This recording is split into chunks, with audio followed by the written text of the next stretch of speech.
that took place on Sunday in Boulder, Colorado.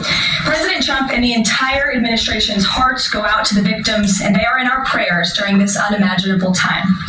According to reporting from Fox News, the alleged attacker admitted in an interview that he wanted to kill all Zionist people and had been planning the attack for over a year and would do it again if he could. This monster used a makeshift flamethrower and Molotov cocktails to light Jewish Americans on fire in an attempt to burn them alive. The victims at the incident location in Boulder were there to rally in support of Israeli hostages who remain in Hamas captivity. 12 were injured, including a Holocaust survivor. This is pure evil. The Department of Justice has already filed federal hate crime charges against the alleged perpetrator, and he will be held accountable to the fullest extent of the law. This tragedy is a sobering reminder of the consequences of the Biden administration's failed policies. According to the Department of Homeland Security, the Boulder suspect is an Egyptian national who was in the United States illegally. He entered the U.S. during the Biden administration in August 2022 on a B-2 visa until it expired. Upon the visa expiration, he overstayed, filed an asylum claim, and was given a work authorization by the Biden administration. Instead of deporting this heinous individual, Joe Biden's administration allowed him to stay in our country and to work. President Trump sounded the alarm over these reckless Biden policies for years because this is the predictable result of letting anti-American radicals and illegal immigrants pour into our country. Immigration security is national security, and that's why the Trump administration, at the direction of our great president, has secured our border, strengthened our immigration system, and has taken immediate steps to protect the United States from foreign terrorists and other public safety threats. President Trump acted swiftly upon taking office to reform our visa issuance process to ensure that dangerous aliens who are intent on harming Americans or our national security interests are no longer admitted into our country.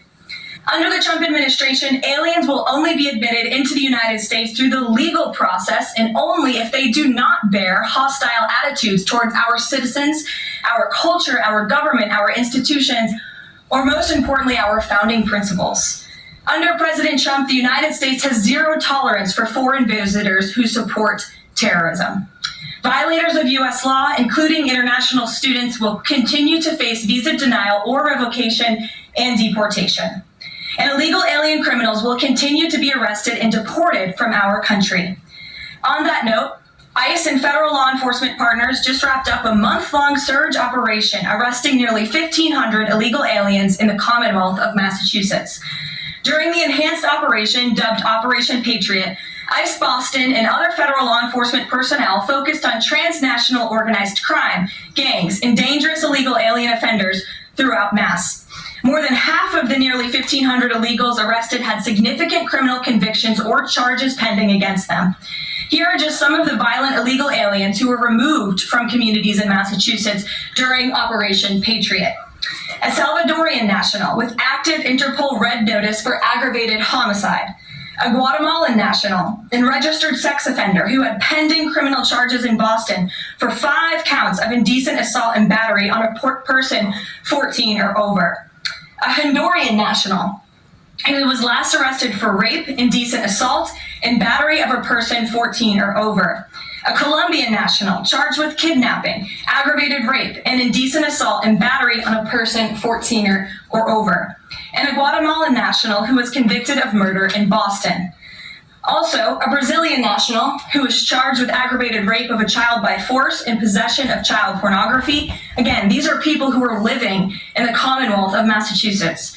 And lastly, a Salvadorian national whose criminal history includes charges of aggravated rape of a child by force. I don't think anybody in this room wants these types of heinous criminals in your communities. And it's thanks to this administration that they are being removed from our country. When Democrat-run jurisdictions release violent illegal alien criminals back into communities after making arrests instead of turning them over to federal immigration enforcement like they should, those Democrats are putting law-abiding Americans at risk. And these insane policies force law enforcement officials to make much more difficult arrests that put their lives, our law enforcement lives, in jeopardy. President Trump is incredibly grateful for our heroic officers on the front lines getting these violent illegal alien invaders out of our communities. Law and order is back in America under President Trump. And on that same note, there are new crime statistics that show crime is plummeting. In fact, Politico summed it up like this.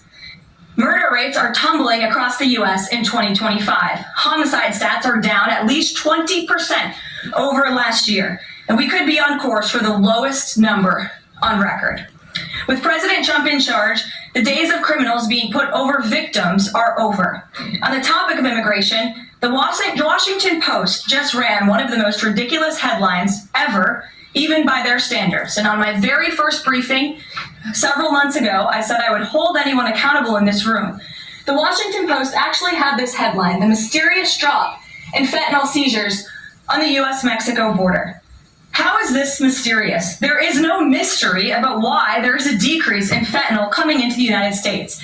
This administration's strong border policies are the reason there has been a decrease in fentanyl trafficking. His strengthened relationship with Mexican President Sheinbaum and all of the measures he has been taking to deter illegal human and drug trafficking at our United States southern border is the reason for plummeting fentanyl seizures at the U.S. border. There is nothing mysterious about that, and we'd like to see the Washington Post update their headline accordingly. This is clearly trying to intentionally manipulate the minds of Americans, and I think the American people understand why there's been a fentanyl drop. And our office responded to this inquiry. We provided a whole host of the reasons that fentanyl seizures at the southern border have dropped, and the Washington Post refused to run them, and that's despicable. In other news, positive economic reports continue to flood in. Inflation dropped to 2.1% in April. Personal income increased 0.8% in April. So inflation is down and wages are up. That's almost triple the expectations and against the doubts of nearly everyone in this room. And we also saw the largest monthly decline in the trade deficit on record as a result of President Trump's very powerful tariffs. Lastly, the price of eggs has dropped more than 61% since President Trump took office in January. I remember my very first briefing, I was asked about the cost of eggs. The reporter tried to insinuate it was this administration's fault, even though he had only been here for a few days or weeks. It was a result of the previous administration's terrible policies, and in record time, this president has fixed that problem that he inherited from Joe Biden, and now egg prices have dropped 61% since this president took office. There's a lot of good news, and I'm sure you have a lot of questions, so let's get to them. We have just the news in our